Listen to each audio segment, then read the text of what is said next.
Hi, and welcome to That's What She Said, the podcast where women share the insights, stories, and that hard earned wisdom that can help any woman navigate life, work, and everything in between. We talk about the stuff no one tells you so you can own your choices and create a life on your own terms. So let's dive in. A lot of women are told success should look clean, linear, a straight climb, a polished resume, a happy family, a calm home, a thriving career. No mess, no doubt, no trade offs. But real life rarely works that way. Shanna Deng knows this firsthand. Shanna didn't build her career in one neat upward line. She moved up, she moved sideways, sometimes backwards, before reaching one of her dream jobs, the vice president level at CooperSurgical, a company focused on advancing care for women, babies, and families around the world. Shanna left roles that didn't fit her standards, even when walking away felt risky.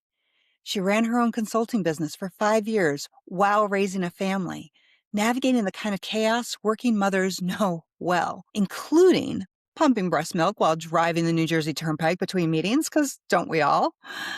She learned and leaned into bigger responsibilities and then, weirdly, asked to be paid for the value she was creating. And we will get to that.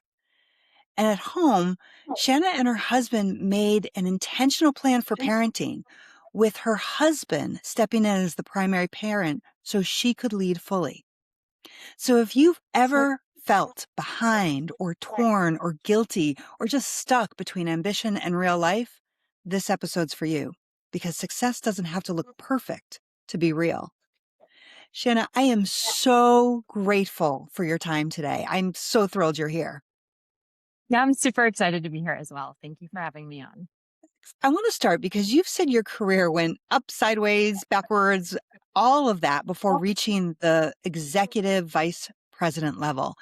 What do you think women misunderstand about what real career growth actually looks like? I mean, I think it's just like you said at the beginning. I think people often think through, oh, there's a timeline I have to hit, and there's some very clear recipe for how I move from role A to role B. And as long as I've done my 2 years and had the things happen, I'm just going to take the next step, and it's going to happen for me. And one of the things I say to almost everybody that I coach is, unfortunately, and the reality is nobody cares about your career as much as you do. So you really have to So advocate for true. yourself. And I think the other big thing is it's less about being a time bound type of thing. And it's much more about being what types of experiences have you been able to gain?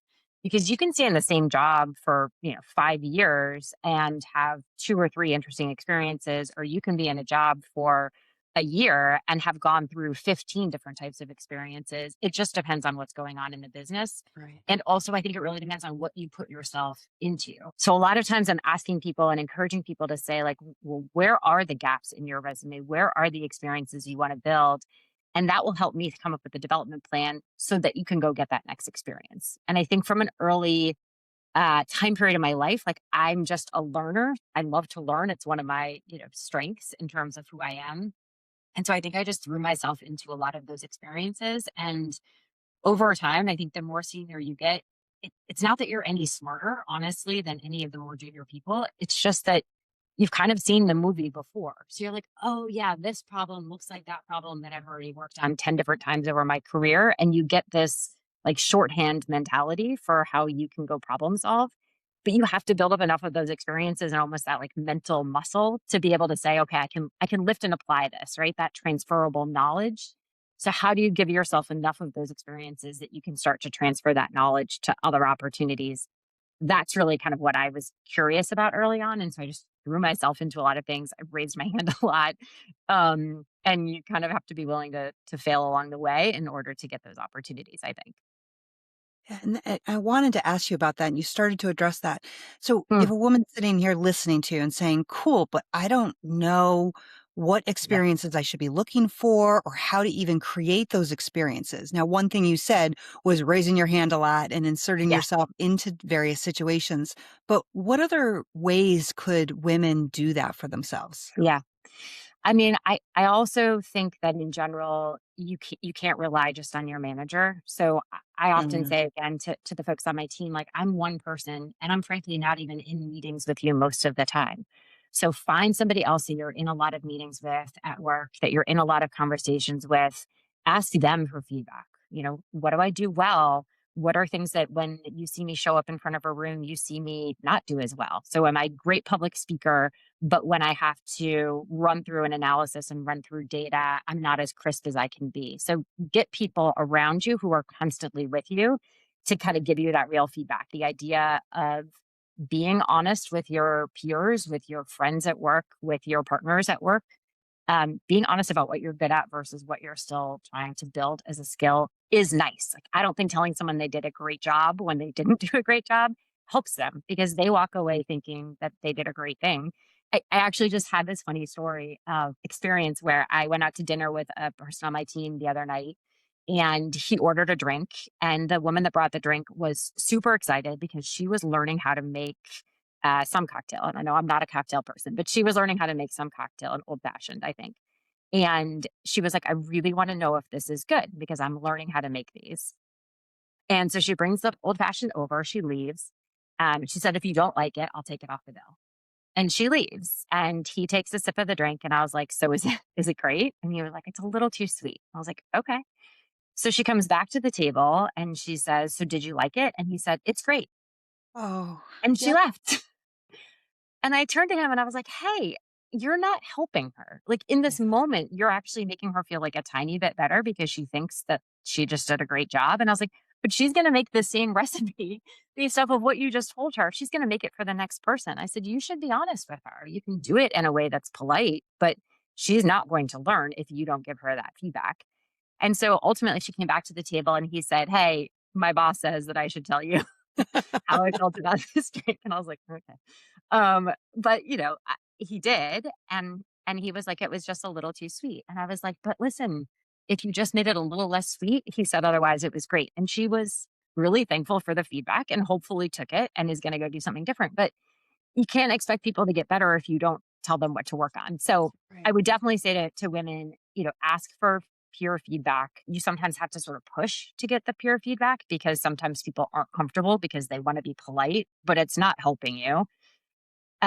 Look for other mentors inside the organization. So look for other senior people who happen to be people that you want to emulate. So find leaders that you're like, yes, I could get behind that person, or yes, I really like their style or how they show up, and ask them for time and coaching. I do that a lot with people internally, and very rarely do I tell somebody like I can't spend half an hour with them to just talk about things. And then last thing is I think do some self-assessment, right? Do some self-reflection of like, what do you love to do? There's a million, surveys and other things you can take, but also just think about your work and say, okay, where do I show up at work and know that I'm nailing it? And where do I show up and I still don't feel like I've totally got it landed? And ask for projects to do that. And see, usually there's more than enough work to go around at any given company. So if you're volunteering to take something on, people are going to be happy to give you the opportunity to take it. Everything you said really are such concrete ways to develop Mhm. yourself and find those ways for growth and stepping into what you really want. And the one way that of everything you said that I think is really challenging is that feedback piece. Mhm. So hard. Was there a time in your life where feedback felt personal or like a failure? And if so, how did you transition to see it as a gift? Yeah. It was really interesting. So 2 companies ago, I moved very quickly through the organization. So I joined the organization. I was a senior product manager, and it was right when I come off of consulting. So they, I think, didn't quite know what to do with my consulting role and how that would fit back into corporate America. And I was willing to take the step back and say, okay, give me a shot. I asked to be reviewed again 6 months in. And at that 6-month review, they promoted me, which was fantastic. Mhm. And then I very quickly, through a variety of factors happening, my VP moved to a lateral role. The VP position became open, and ultimately, I interviewed for that role. And as part of the interview process, we had to go through like a 2 hour long assessment. And one of the things that I heard in the assessment, which I have heard a bit throughout my career, is that I can be intimidating, which I also think about the fact that I like dance around in my kitchen with my dogs and my cat and my 3 kids and am a total goofball and, quite silly and goofy in Mm. a lot of ways. And so the idea that I could possibly be intimidating to people really surprised me, honestly. And the feedback really came, I think, at a great time because as you get more senior, I think you just become more intimidating with the title. And so for me, it was oh gosh, like, what am I doing? Like, Mhm. why am I so intimidating? Why am I showing up so intimidating? And I think some of it is just a bit of how I am wired. I am a lot of energy. I am very curious. I ask a ton of questions. I just can activate myself and others like right off a cliff, right? Like in terms of my energy level. And so it was personal and accurate, I think. And even my husband, like he read some of the assessments as I got it back, and he was kind of chuckling because I'm the activator. I will start a project, and then like halfway through, I'm done with it, or Mm. I'll convince him or people that I work with that we need to go do this thing, and suddenly everybody's off and running, right? So the feedback was really interesting, which basically said, hey, you've recognized in yourself that you are also a pretty silly person. My dad is a goofy person. Like we just have the maturity sometimes of like 15-year-old kids, right? And so one of the pieces of feedback was you can offset that intensity, that drive with that humor piece. Hmm. And so think about how you balance that kind of sharp elbows intensity with something else. And I've really tried to do that. And I think to some degree, I still probably, the title is still probably a lot for people. But I think one of the things I am most proud of with the teams that I lead today or the team I lead today is that I think they would all say I'm very approachable. So it's not to say that you change who you are or you pretend to be something you're not because I am goofy and silly and I am also intense and serious and driven. And so it's how do I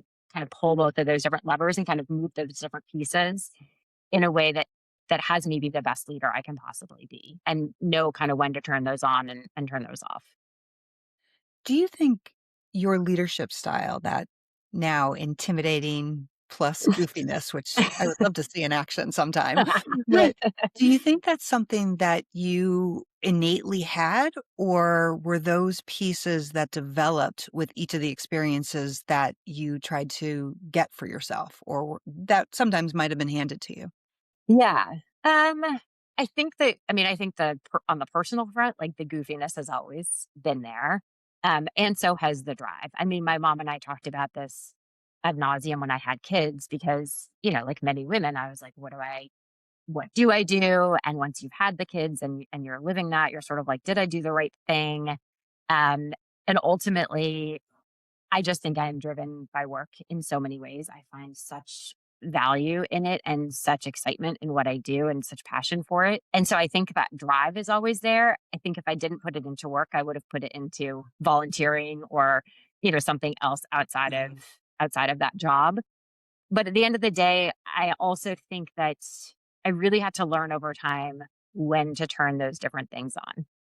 Mm. And that I have to pick up and read the context clues and pay attention at work and get coaching from others of, okay, now is the time where, the humor might need to get toned down. And some of it you just, right? You're in a senior presentation with the CEO is probably not the time to be a goofball.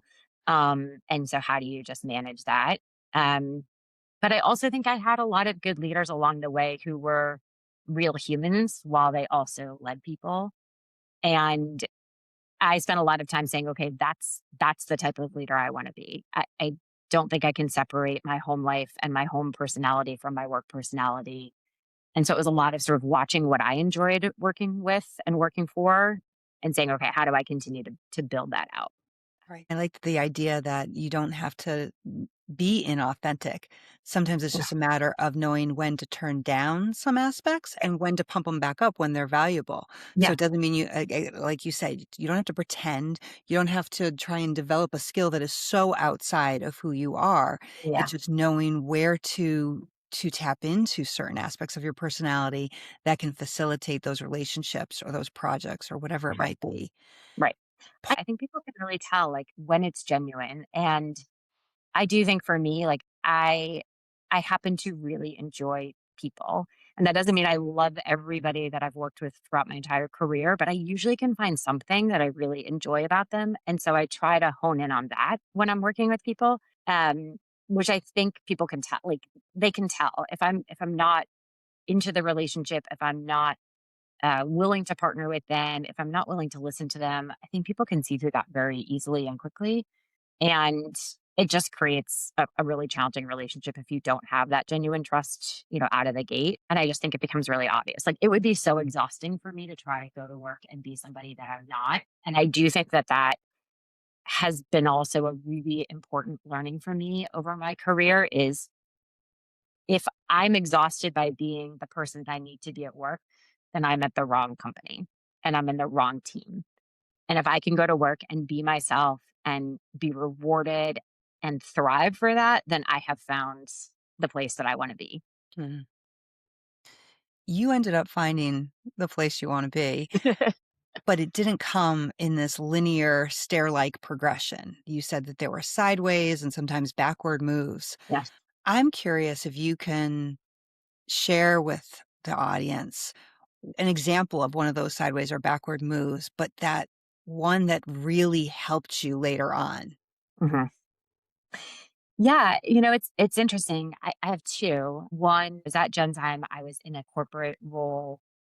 We were going through an acquisition, and at the time, I had just had my second child. And to me, if I'm going to work hard, which is how I work, then I want to love what I do. If I'm going to be away from my kids, I want to be super passionate about it. And things had really slowed down during all of this acquisition phase. And at the time, somebody from J&J reached out and asked me if I would be interested in consulting for them. It it felt like such a huge risk to go to consulting because you lose all the insurance, right? You Right. lose the kind of the idea that you are totally protected from a job standpoint, although I would just say it's an idea, not a reality, because most companies are, employees at will. But it was a big leap for us as a family to take that on. And I did do it. And for the first 9 months that I did it, I really loved it. And I thought I would just automatically get extended. And I still remember sitting in a friend's house and taking the call from the person I was consulting for. And he said, "Well, that was great. We've filled the role that you were covering for. Thanks very much. Goodbye."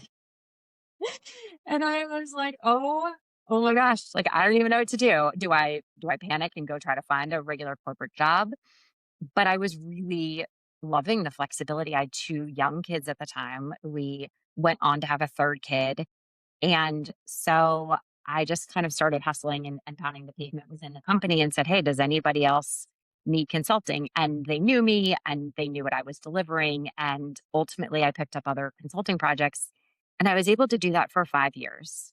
That's And that was really from the time that my oldest, who's now 18, was about 3.5 years old till she was 8.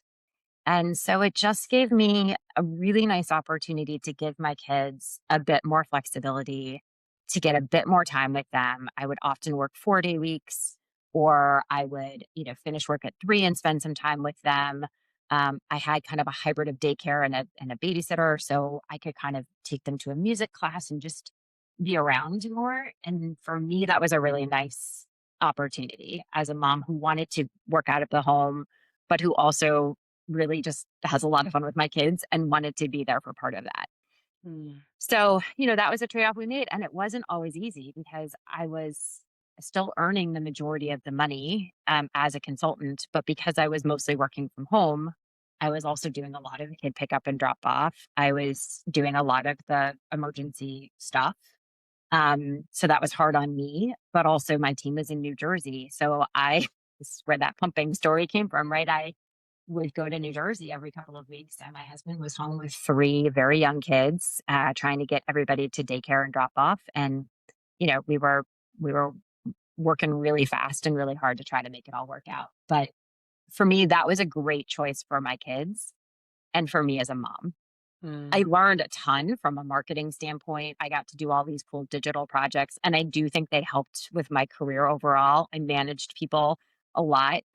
Um, but I also think sometimes all the career decisions aren't just about what gets you to the next role. It's also what works for you at this phase of your life and keeps you in the game, but maybe is more tenable for what you're trying to do.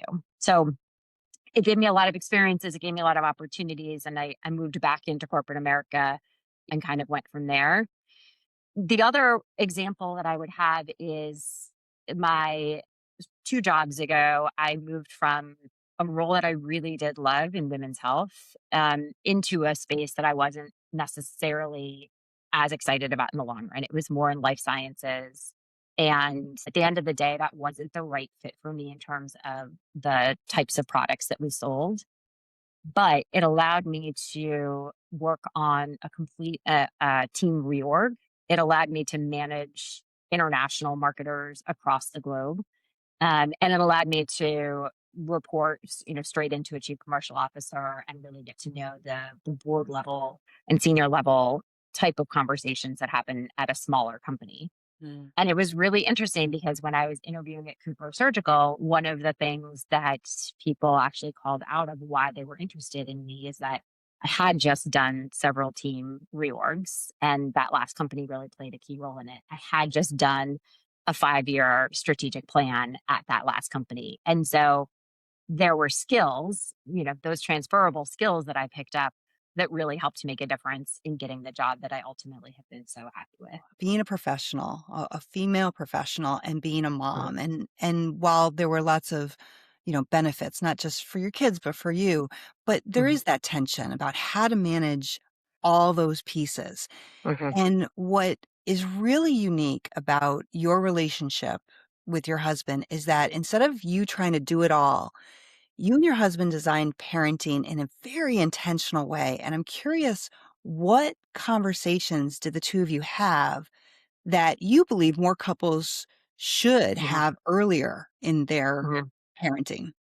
Yeah, I mean, I see it so often with a lot of my friends who have a partner where they both want the career. And I still remember very early on when I was working, I had a boss and she was great. And she said, one person has the career and one person has the job.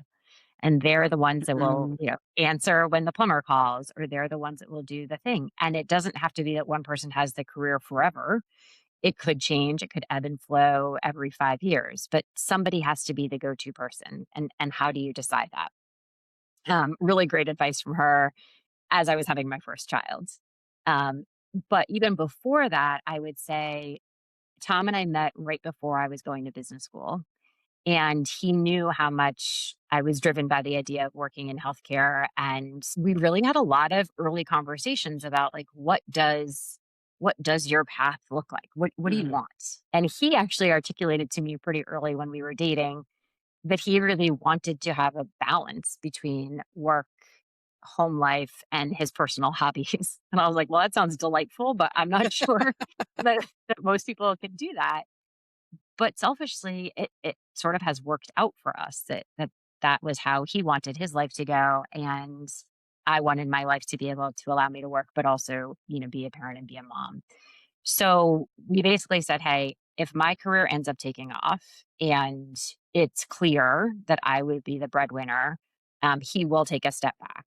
And we had a really specific conversation around the timing, because in our town, our after school care for elementary school is quite good. But once you get to like sixth grade, middle school, it's not as strong. Mm. So we said we would like to make him available after school when my oldest was in sixth grade. So we had a timeline, which I think is important to say, is this like a forever thing? Can we keep going for the next couple of years? What does that look like? We intentionally moved back. We live 5 minutes from my parents, so we moved back to where my parents were. And we had a lot of conversations about that too, of How is he going to feel living 5 minutes away from my parents? We created ground rules with them of, don't drop by unless you kind of give us a heads up, just so that it wasn't totally overwhelming when the kids were really little. And so that was really helpful. They didn't do all of the caregiving by any stretch of the imagination, but just knowing there were some extra hands around was helpful. And then we intentionally designed our childcare around what we wanted to do. So instead of kind of doing the black and white, like I love living the shades of gray. So I was like, how do we make the childcare how we want it? So instead of 5 days a week of daycare, which we didn't want, or a full time nanny, which we didn't want, we created a hybrid. And I always say, like, that way, our kids got to be stay at home kids 1 or 2 days a week with a babysitter, but they got the benefit and we got the structure of a daycare system. So we did kind of a lot of things along Hmm. those routes to just say, what is it that we want to design? And then, I always say, like, structure should follow strategy. So if my strategy is X, how do I build the structure to do that? It's not always easy, but a lot of conversations around, okay, if you're going to do this role, how do we best set you up for success? So he has a hard time coming up with meals, but he can follow directions. So I was like, great, let's go buy, a meal program.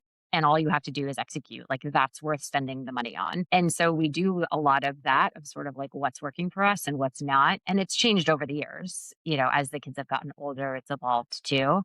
Um, and now he has gone back. So he started his own company. He works 20 hours a week, but he is the on call parent. It's funny, we did have to educate a lot of other parents, the school, the pediatrician, everybody else, that I am not the person, Yeah. which sometimes is a little tricky, right? I get the call and I'm halfway across the country or across the world. And I'm like, I can't help you. I'm not in the state. You need to call my husband. There is still, I would say, the assumption that mom is the person to call. Mhm. So, that part we just had to kind of constantly re-educate people on. But it's worked out really well for us. We're very lucky. I gotta tell you, I am blown away by how you and Tom orchestrated this. And as you were talking, my brain kept pinging all these business terms. So you outsourced by making sure that you had, the babysitter or nanny as well as your parents. You created a timeline to reevaluate the project, which was Mhm. childcare and raising, having Mhm. a family. You identified clear roles, and not just roles, but the responsibilities within those roles. You Mhm. problem solved around areas where either individual didn't have that skill. I mean, this Right. is all what I would imagine you do at All day long. CooperSurgical as well. Yes. I am a strong strategy and he is a great executor, and I do think that's one of the things that has worked well for us is I can put together the plan. I mean, even during COVID, I was still working during COVID. He had just quit his job and thought he was going to have this like lovely stay-at-home time, and COVID happened. And, our schools couldn't quite keep up, especially for the first couple of months. And so I created a fake curriculum. We had our kids doing like manual labor around the house for gym, and we, had them doing PowerPoint presentations. Yes. So I sat down and came up with a curriculum and a schedule, and he executed it, and it worked. And I think too, like, I was thinking about, I think you asked the question about hacks, like what hacks do I have? And I was like, gosh, I don't know if I have any hacks, honestly, but I thought about a couple. So one is my workcations. It was when I would go on a business trip, my parents were thrilled to come along if they could wing it. And so usually like once or twice a year, I would have a business trip. We rotated through each of my kids. So each kid got to come individually Oh and my my parents would come. And my parents would take the kid. They'd be staying in the same hotel as me, but they would go off and do their thing. And they knew that I was working and I wasn't with them. But then we'd stay like a day or two longer, at the end of my work trip. And we'd do something with just my parents and one kid. And man, one kid God. versus three kid, you just have a very different Yes. relationship and opportunity. My parents loved the dedicated time with the kids. The kids loved sort of talking about who was next in the rotation and where were we going. And I think especially when we didn't have the money to do like big family trips, it was a much more affordable way, right? Then I'm just paying for one extra kid to fly Mhm.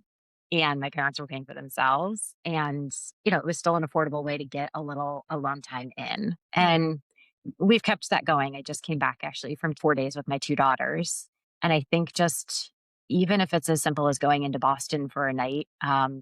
I do a lot of those kind of one-on-one dates with each of my kids throughout the years. And as a busy working mom, it's almost impossible to have enough time to do everything. But that really helped to kind of continue to deepen those relationships with each of my kids. Okay, so now I'm gonna add in, besides strategy, creativity.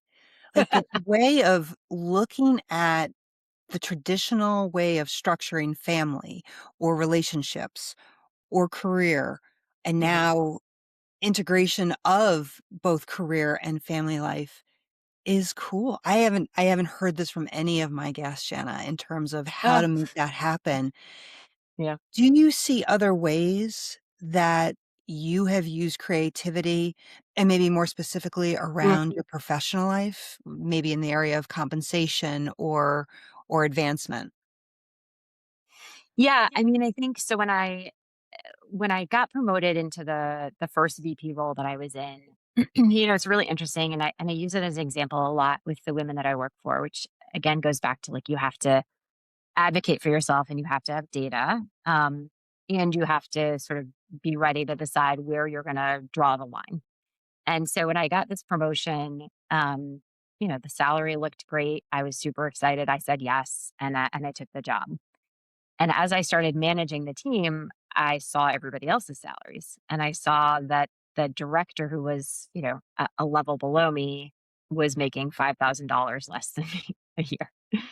So I was like, that's interesting. And Mhm. so I started to do some work and just said, okay, let me try to understand from a compensation standpoint, where do I fall versus other VPs? And so I had friends that are VPs. So I was like, let me do a little homework.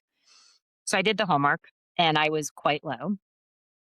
And I went to my HR counterpart and talked to her a bit at the time. And she said, well, your salary has gone up percent since you got here. And I said, well, yes, but my responsibilities have also gone up. Mhm. I've moved from a senior product manager level to a VP. Like, that's not an insignificant amount of change. And I also knew I probably wasn't going to get too much further at that particular point in time, right? We still had probably 6 months or so to end the year. So I said, okay, how do I think about this? How do I put this in front of the company in a way that they can sort of get their heads around? So I went back, Tom and I sat down and we said, well, what would it take financially from this company to make it tenable for Tom to stay home? Because then we would stop paying for after school programming. We could stop paying for these other things. So it Mhm. didn't have to match his salary. It just had to offset a little bit more. And I got those numbers. We put those numbers together. And I went back to my boss at the time and I said, hey, I totally understand that this is the salary I'm at. I'm thrilled to do this job. This job requires a lot of travel from me. You want me to be at the company's beck and call. I totally get that. I'm all in.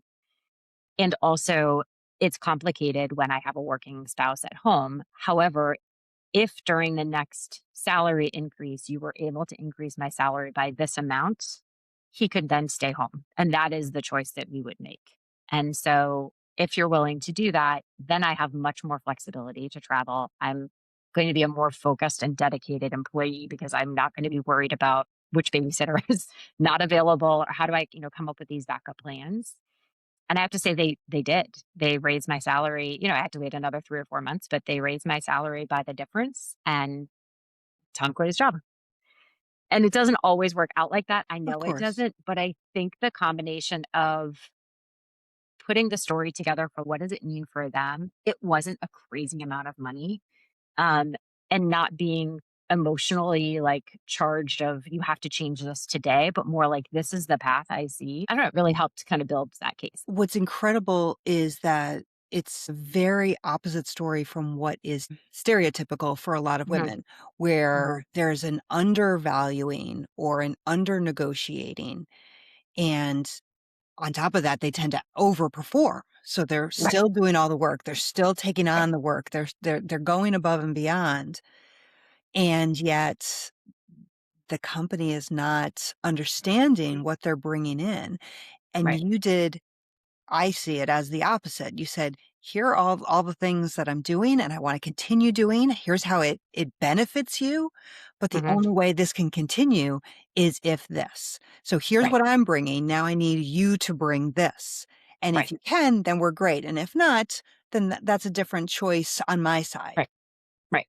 How, Yeah. how the hell did you get that kind of determination or confidence to do that?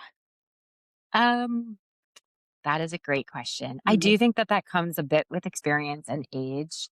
I think it works both ways, right? I think, again, back to, when I was consulting, I was making more money than I made even at the VP level the first time that I got promoted. And so I think part of me knew that I could go back to making that kind of salary if I really needed to.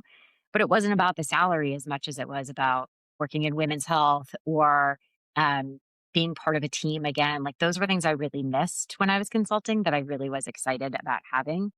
But I think I had the confidence of like somebody was willing to write me, literally me, the check for my work at an hourly rate that equated to, was the equivalent of a high amount there. So I think that consulting time probably did give me, quite a bit of confidence because you have to go and kind of pitch yourself for Right. every project and every job. I also think that, like I said, it sort of goes both ways of like you're an employee at will at every company you're working at, right? And the employee or the company's goal is to try to get as much out of the employee as possible. That's how companies succeed is they try to, draw out as Right. much energy and effort and output that they possibly can. And for me, I think that's how I thought about doing the opposite, right? Or framing the opposite to say, you're going to get more energy and output out of me, which is what you want. If you can give me a little bit more energy and output from you, Mhm. it's a bit of a win-win, I think, for again, not a crazy amount of money. I think if I had, if I was so far off that I was going to have to go ask for doubling my salary, it would have been a much more challenging conversation. Um, but it's something I say to a lot of the folks that I work with and that I manage too is that no company is ever going to be like, they're there, like take a rest, or like they're there. No. We want to give you a lot more money just for the fun. Right. You have to choose to take a rest. The company is almost like this living, breathing entity that is going to keep churning all of the time. And you have to decide kind of what cog you want to be in all of that churn and how fast you want to spin and how many hours you want to be working and all of that because it will just keep going. Right. And unless you take that pause and say, hold on, this is what I'm looking for, or hold on, I have to stop working now because I need to go to my kid's activity or because I just want to go outside for a walk. Like you have to hold those guardrails because nobody else is going to do it for you. Yeah. Okay. So here's the spin. You are existing in this way of showing your value, Mm, demanding other people see your value and not just see it, but compensate for it. mhm. And then you work in an industry, not an organization, but an industry that Yeah. undervalues women's perspectives, women's Mhm. health. And I'm thrilled that CooperSurgical is the antithesis of that. Thank God. Yeah. But what makes this your passion? Yeah. I say frequently that women's health both pisses me off and inspires me.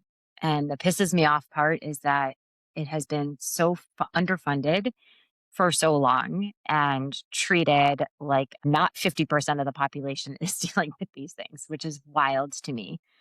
And I think why I'm so passionate about it is for the same reason. I think there is so much that we can do with not that much work and not that much effort that will make a meaningful impact in changing women's lives. And that's something that I just want to play in. I knew I wanted to be in healthcare. I always knew that, but women's health really has become the space that I am so proud of.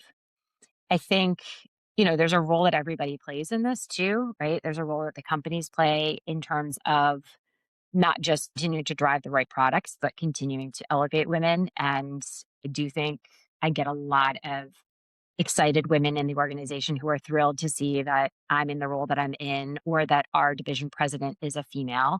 I think that really inspires and excites people. I also think that just being part of conversations is important and continuing to show up and destigmatizing some of the conversations that people have been embarrassed to have, whether it's around menopause, whether it's around incontinence, whether it's around, heavy menstrual bleeding. These are all things that so many women are walking and dealing with. And, I think just bringing those to the forefront of the conversation. We are focused on that from a business standpoint, from a commercial standpoint, from a products and services and everything else. And then I think internally, us as female leaders really do owe it to the next generation behind us to say, okay, how do we do this? And so I do these, I think we call them our career coffee chats, which have devolved quite a bit from real career advice, but they seem to like them. So I do these coffee chats with the younger women on my team. We meet once a month and we talk about everything from how do you work in a team where you are one of the very few women? And so how Mm. do you navigate those conversations? How do you, show up and manage through when you're maybe the one female in that group? How do you, sort of fix your face? Because a lot of the women on my team are like, oh my gosh, I make all these facial expressions and I can see that I should stop, but I don't know how to stop. And so just some basic type of stuff. And I think just because it was hard for us and because we had shorter maternity leaves or didn't Mhm. talk about incontinence openly or didn't take mental health days, I personally don't see any benefit in making the next generation suffer through what we suffered through, right? If I can help offset some of that and if I can say, okay, you don't have to do what I just did, I don't think it makes you stronger to have to suffer through those things. Right. Um, so that's how I think about it. It's funny that you're talking about having these conversations with younger women and my poor daughters. So my daughters are 21 and 23. Mm. And when I hit, and actually, I can't say when I hit perimenopause, when I realized I Yeah. was hitting perimenopause, because it was about a year or 2 before, like, the conversations were really on Yeah. Oprah, and Mary Claire Haver had come out with her books, Hmm. and my poor daughters must hear about every step of perimenopause within moments of me experiencing it, because 'cause I'm like, "I'll Yeah. be damned if you are not gonna have that awareness."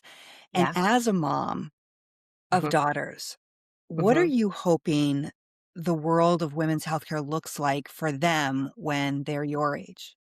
Yeah. I mean, e exactly what you just said. I mean, so I'm also in perimenopause and right, I mean, they see me put the patch on, they hear me talk about the sweats and all the things, and I never had that, and not because my mom didn't care at all, but A, she had an emergency hysterectomy, so she doesn't even really sort of know when she went through it, but B, it just didn't cross her mind No, to talk that about it. generation did not talk about it. No, but my mom also had incontinence, and working in the field that I work in, I have been to all of her doctor's appointments with her. I helped her figure out the right pessary for her to have. I've sent in questions to her doctors as well as like all my aunt's doctors. It's wild. I mean, you think about the average person, and I'll just talk about women here because of the disease states, but the average female patient has no idea what to ask, has no idea how to shape the questions of I'm meeting with a doctor. What do I think about? What do I ask this surgeon?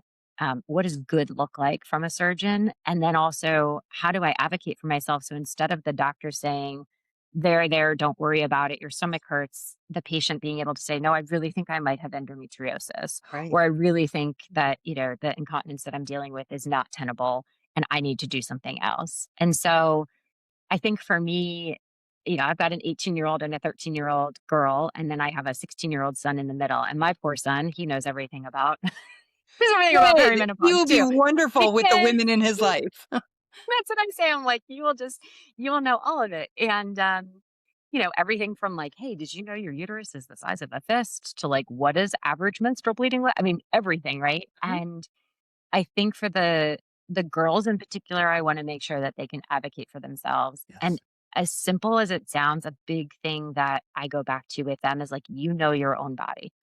So you know your body better than anybody else. Whether it's like, "Hey mom, I have a fever," all the way to like, "Hey, my something seems funny with my period." Mhm.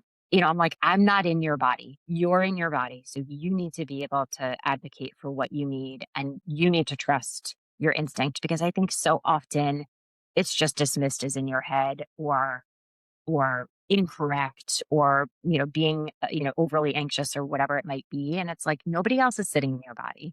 You get to tell people how your body feels and they need to help you figure out how to make it feel better. Right. So that I think they're doing a really nice job of like everything from what they eat to should I go to, the sports thing today? It's like if it's not feeling right in your body, then don't do it. It doesn't mean don't challenge them and things like that. Mhm. But I think really owning that piece. And then I think just the not being embarrassed about these things that are literally happening to every single one of Right. us. So, whether it's how their bodies are forming and growing, whether it's I didn't know it was normal to have, hair in those places or whatever it is, it's like, let's talk about it. Like, let's ask about it. Let's be curious about it because Yeah. if you're wondering it, that probably means somebody else is too. Yep. And if it's happening to your body, odds are it's happening to somebody else's body as well. So just that piece of not trying to hide the fact that we're humans and there's lots of stuff going on. Yeah. Ugh. Lastly, for women who might be listening and maybe they're feeling exhausted or under-recognized or undervalued or just scared to make a bold move for themselves, what would you tell that woman to stop tolerating starting today? Yeah, I think, stop tolerating oh, it will get better when XYZ changes. I think so often we tell ourselves, okay, well, if just that manager changes, it will feel better. Or if that, raise happens, it will feel better. And I Yes. think taking a minute and really sitting with, it's not feeling good. Back to, it's not feeling good in my body to be working here. It's not feeling good to be working with this team. It's not a personal failing, right? There's fit to team, there's fit to culture, there's fit Right. to role. There's all these different ways that this thing that you're in might not be the right fit at this particular time. And it doesn't mean you can't come back to it later, but I think trusting that idea that like if you're already feeling like it's off, wishing for something to change or waiting for something to change for it to get better, if you don't see a path for how you can help make that change happen and you don't feel confident that that change is going to happen, I would say it's a lot more fun to take control of your own destiny than have it thrust upon you. So waiting for that thing to change just delays the inevitable of it's probably time to go do something different. And then do your homework, right? Really think about what it is that inspires you and has you passionate. Um, and there's usually a job for that out there, right? An opportunity for that out there. Yeah. Thank you for all of this, Shanna. And I Yeah. usually wrap up with some rapid fire questions. Do you mind if I ask them to you? Sure. Go for it. What's your go-to Power Woman song? Girls, we run the world. I forget who it's Oh, by. Beyonce. Beyonce, yes. That's what I walk up on stage to every time I because we love do. it. We run. What is one of your favorite books? Oh, Anne at Green Gables, probably my top, actually. My mom and I went to Prince Edward Island. I have like the wig and everything. I just think she's so precocious and hilarious and also just heartwarmingly lovely. Mm. What is one belief you had to unlearn? I think one belief I had to unlearn is that that logic doesn't get you very far, that you have to be super smart. And I would say actually logic usually wins the day. Uh, And then what's something you do every day to take care of yourself? I move my body every day. I literally have my workout bike across from me behind this desk. I have weights. I have two dogs. I don't care if it's a 10-minute, yoga session or a 5-minute dog walk, but just moving my body clears my head. Mm. Did you do that in your 20s? No. It's so funny. I ask that question all the time, and I would say 90% of the women, whatever they're doing now, they did not do in their 20s. So, Yeah. I mean, I will say I was a little crazy. I got my first dog when I was a junior in college. And oh, so to me, having an animal around is so calming. So yeah. I guess I always probably did walk my dog. So maybe I did always move my body in my 20s, but I probably didn't treat it the same way, right? I Mm, think I just did it because I needed to do it as opposed to treating it as the luxury that I see it is now because we have such more limited time. mhm, In my 20s, it probably felt like, of course I'm moving my body because that's just what you do, you know? right. And then what's next for you that you're really excited about? So much. My 18-year-old is going to make a decision hopefully within the week about college. And I'm, as I call it, nerve sighted. So I'm both nervous and excited to launch her into the next phase of her life. So that's on the personal front. On the work front, I've been given this very cool opportunity to lead a sales organization for quite some time now, for just over a year. And I'm really starting to see the fruits of that pay off. And so I think I'm about to hit my first quarter of sales, which is a great feeling. Mhm. And we've got some new leaders coming in. So I'm excited to get to know those new leaders and bring them up to speed and demonstrate what my team is capable of. Me too, because anything in women's healthcare, just I really admire the work you're doing and the work Thank you. that you're doing through CooperSurgical because and maybe it's a blinded perspective. I just don't think there's many organizations who are as devoted to women's experiences as you and your team and the overall organization. So thank you for Yeah. all of that work. Thank you for everything you've shared, particularly to the Yeah. women who are listening who are just building their lives and building this world, much like our daughters. And I'm Yeah. going to make sure that there are details about you and your work and Cooper Surgical in the show notes so everybody can follow what you're doing. And certainly to all of you who are listening, take what you heard today from Shanna, carry what matters, and pass the wisdom forward. Because when women speak, the world changes. Thanks for listening and see you next time on That's What She Said. Follow That's What She Said on social media on Instagram, TikTok, and YouTube. That's What She Said is created, hosted, and executive produced by Dr. Robin Buckley. Our Senior VP of Productions and Content Strategy Consultant is Dr. Tom Grabowski. Jordan Gilbert is our show's Marketing and Creative Content Specialist. Senior producer is Quentin Sukup. And remember to keep the conversation going. Subscribe wherever you get your podcasts, whether you're a woman who's lived it or a woman who's building it.